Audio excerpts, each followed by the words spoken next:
सरकार सोच रही है मुसलमान सोया हुआ है, लेकिन मुसलमान सोया नहीं हुआ है, ये बेदार कौम है। ये बेदार कौम है। ये जो आप नतीजा पीछे देख रहे हो, ये एक आवाज का नतीजा है, ये एक आवाज का नतीजा है। और अभी तो बहुत सारे बाकी हैं, पूरी दावत भी नहीं चली है ना। तो हम पर जो कानून लाया जा रहा है, हम उसके अपोजिट क्यों है, हम उसका विरोध क्यों कर रहे हैं? देखो, हमारी शरीयत ने हमको जो कानून दिए हैं, जैसे मेरे लिए मेरे शौहर के हुकूक, शौहर पर मेरे हुकूक, मैं माँ हूँ तो मेरे पर बच्चों के हुकूक, उन तमाम हुकूक से हम राजी हैं। हमारी शरीयत ने जो उसूल दिए हैं उससे हम राजी हैं, तो हम पर नए कानून क्यों लादे जा रहे हैं?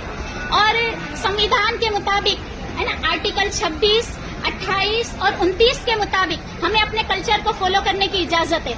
यानी हर मजहब का लोग है ना, हर मजहब का इंसान अपने मजहब को फॉलो कर सकता है, वो भी आजादी के साथ।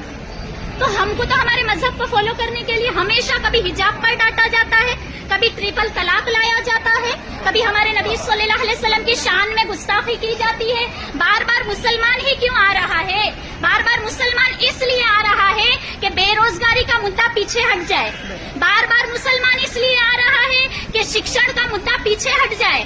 बार बार मुसलमान इसलिए आ रहा है कि औरतों और बच्चों की जो इज्जतें लूटी जा रही है ना, वो मुद्दा सामने ना आए। बस मुसलमान मुसलमान करके हर मुद्दे को आगे लाया जा रहा है, सारे मुद्दे पीछे हैं। फिलहाल गुजरात की सरकार पर 3.25 लाख करोड़ का कर्जा है, लेकिन यहाँ क्या लाई जा रही है? यूसीसी लाई जा रही है। सरकार चल पापड़ हो रही है यूसीसी लाने के लिए। पहले हमारे सारे मुद्दे हल करो। किसान आज तक खुश नहीं है, किसान को आज तक इंसाफ नहीं मिला है ना। तो कहा कि तुम लोग सिर्फ मुसलमानों पर जुल्म क्यों करते हो?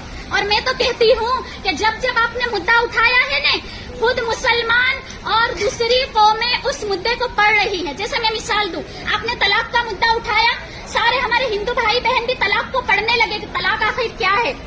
आपने वक्फ बिल उठाया, संसद में गृह मंत्री खुद कह रहे हैं, मैं आपको बताऊं वक्फ का मतलब क्या है। वक्फ का मतलब है दान में दी हुई जमीन। यानी आप खुद अब इस्लाम को पढ़ रहे हो। हमें तो बड़ा अच्छा लगा, इस्लाम फैल रहा है, हमको तो बड़ा अच्छा लगा। लेकिन आप हमारे असल मुद्दे पर आ जाओ, हमारे असल मुद्दे पर आ जाओ कि हमारे जवान बच्चों को रोजगार कैसे देना है ना, हमारे जवान बच्चे, हमारी जनरेशन को आला ओहदों पर कैसे दिखाना है। यूसीसी हमारे लिए एक काला कानून है, और मुसलमान के अंदर इतने जज्बे हैं, और वो जज्बे की निशानी में बताऊं कि मुसलमान बच्चा जब पैदा होता है ना, उसके कान में अजान दी जाती है। तो कोई मुसलमान सोया हुआ नहीं है, वो जज्बात वाला है, वो जागा हुआ है, उसके अंदर ईमान